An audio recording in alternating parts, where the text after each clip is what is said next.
Welcome to the Dive Bar Music Club podcast, where the guest hosts drop in and out, but the opinions are always passionate and the playlists loud.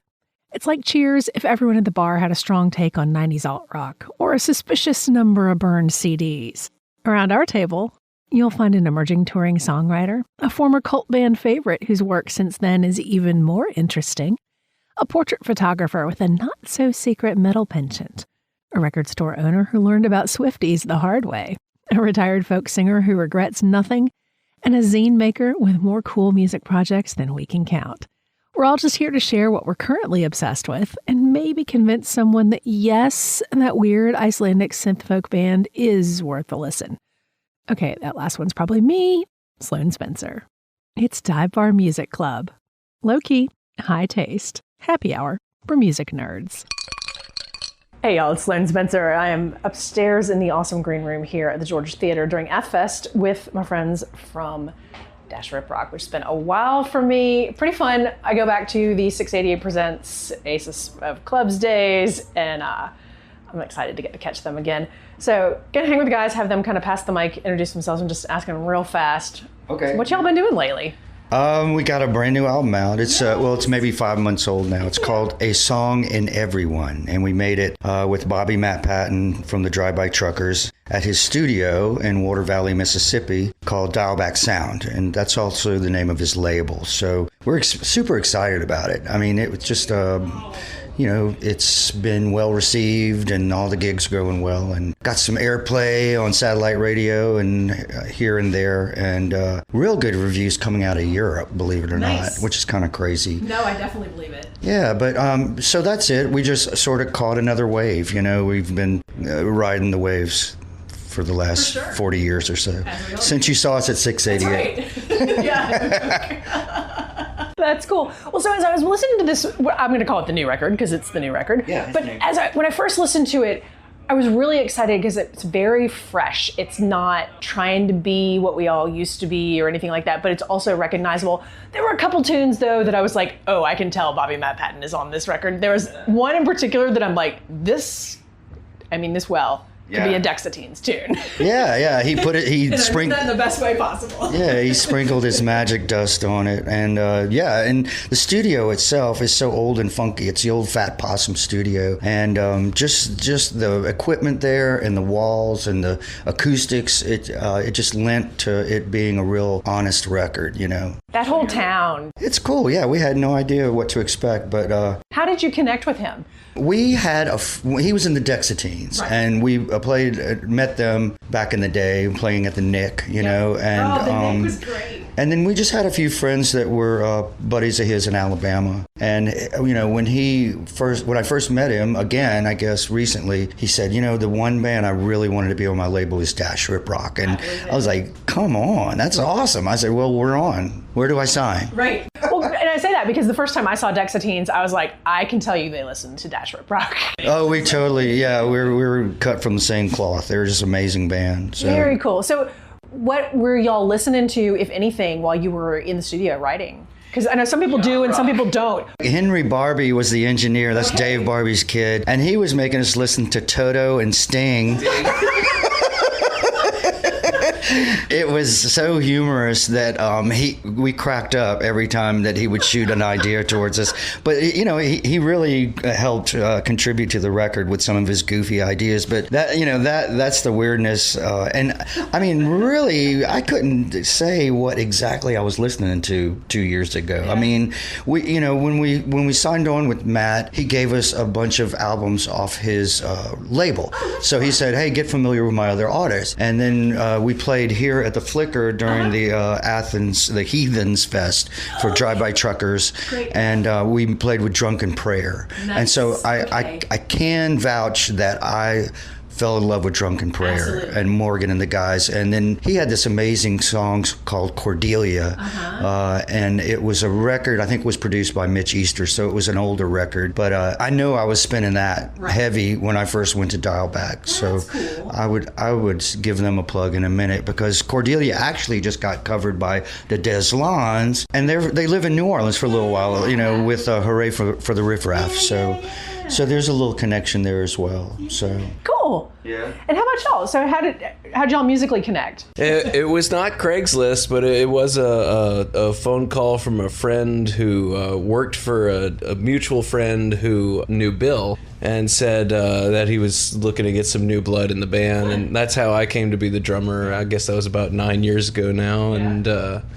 And Izzy's been with us now for 3 years, I think. Similar story for me. A friend was like, oh man, you should go play with these dudes. You know, this might be off topic, but just today I did listen to the new Butthole Surfers record. Oh, that's right.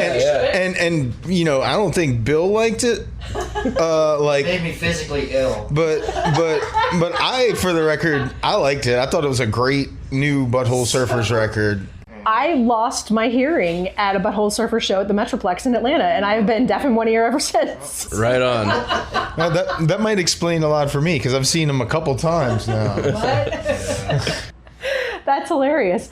The way I found out they had a new record was I saw a bluegrass band posting something online today covering. They said, hey, we're covering the new Butthole Surfers. And I'm like, do what? We just listened to it once today, but I think we can probably do a cover. Yeah. And plus, we're preparing ourselves for their movie that's about to come out, The Whole Truth and Nothing But, the story of the Butthole Surfers. Okay, Their film's about to come out. Yeah, we're going to go see that. So who's doing that? Lance Banks? Somebody, I don't know. I heard that. Didn't you say that Rob Reiner? It was the last movie he watched before he passed away. Yeah, that's what I heard. But he loved it. Yeah, it was it's supposedly a really well done documentary. So looking forward to that. I mean, how can you lose with their antics? You know, the Butthole Surfers. Yeah. I mean, it doesn't matter who directed it. It's just because they themselves are film enough. So now, how about you, musically? I don't remember what I was listening to 2 years ago either, but Probably Tom Petty. Probably Tom Petty, probably Rolling Stones, probably Steely Dan. I can vouch for the fact that we did, in between sessions for the new album, watch the Yacht Rock documentary. Okay, I have not actually seen that one yet. The one watched Yacht Rock, and then Henry kept playing Yacht Rock. So, I think the new album is a reaction, a knee-jerk reaction against the hate, or for the hate of Yacht Rock. Yeah. But then also around that time, I think we watched the Led Zeppelin movie in the hotel room. That was pretty badass. Great movie. Well, I think we were. I don't know if that's after we recorded though, but we were pretty inspired. We like that. It was during, yeah. During the time. The next show we played, I was like, Bill, you got to play really loud. I just saw that the Tom Petty estate released a couple extended versions today, I believe. American Girl and I saw American Girl. from the 70 from a particular tour. I'm too tired. My brain works like this. 2 o'clock this morning, I'll be able to tell you exactly all about it. I hope it's an extended version of "Don't Do Me Like That." Oh yeah, keep that one. It's a good song. No, I saw the American Girl one. It was really great. It's really just like 20 extra seconds past where it faded. But Right. like as a lifelong Heartbreakers fan, that 20 seconds is manna from heaven. Sure. We do a version of that song that's probably 20 seconds shorter than. Yeah, right. Specific. We like to speed it up a little. Because you can. Right. Well, so I want to go back to a little bit more about this current record. And you were mentioning that you've got a surprising audience happening in Europe. And I used to be surprised by that, except that as long as I've been doing kind of this end of music, we found huge audiences for the music in Spain and in the Netherlands and Belgium and Scandinavia, just huge, in many ways, much more dedicated fan bases, which was very surprising to me, at least, because I didn't view like the kind of music I cover as something that would potentially be popular there, but woo boy, is it ever. Yeah, I mean, we haven't been over in quite a while, but we're getting Good, thanks. contacts from Spain just because all our pals are going over there. I mean, bands like Super Suckers, the Scorchers, Warner Hodges, Dan Baer, they all go over and they have a dedicated following. Yep. And the audience doesn't just go to the club. They go to the club and they dance and go crazy. Insane, yeah. So we're sort of hoping to scoop in on that one of these days. Yeah, hook up with like Roscoe, Eric Campbell. Oh, yeah, Roscoe. Eric Amble, I can't say that. Yeah, Roscoe. We played with him in New York last time. He's a good dude. He's got a massive following in Spain. As you should. As you should. I'll hit him up. I'll call him tomorrow. Wasn't his wife going over there all the time? Marilee she's Cortez. great, too. Yeah, of course. She's awesome. Yeah, well, we love that. We love them. I mean, these are all friends of ours from the Outlaw Country Cruise, and friends through Mojo, because Right. Roscoe and I worked on a Mojo record back in the 90s. And I didn't realize that. it's become family. And when we saw Lily today, Lily Hyatt, it was like, hey, you're my cousin from Nashville, because we were on the boat, and Sonny Sweeney, and I mean, everybody just sort of connects on all the musicians do, because there's a musicians area where we all hang out. Yeah, I love that particular set of cruises lets the musicians have their own space. I think that's so important. It really is cool. But we've made pals with Layback Country Picker, Shiny Ribs, and I mean, we have this network now, which is crazy, and it's just like family. That's fun, and I'm glad to hear that, because I was just speaking with a musician last week who said a similar thing, was like, I was kind of like, I don't know if I get on a boat, y'all. but it was like, it was just a fantastic experience. It is, yeah. You kind of forget you're on a boat for a while. And then the shows are just unbelievable, really good. And inner band jams, where people hop up and sing with each other.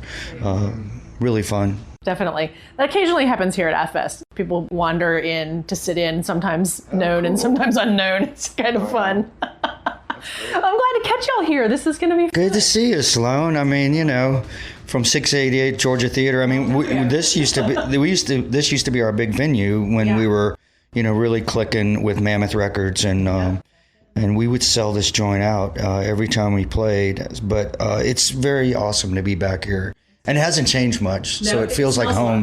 Yeah. It smells a whole lot better than Oh, yeah, right. Cool. Good job recreating it. Thank you so much, y'all. I appreciate your time. That's the last call at Dive Bar Music Club. If you like the hang, follow the show, leave a review, and tell your algorithm, gosh darn it, we're worth it. Better yet, share your favorite episode with a friend who actually stayed for the whole set.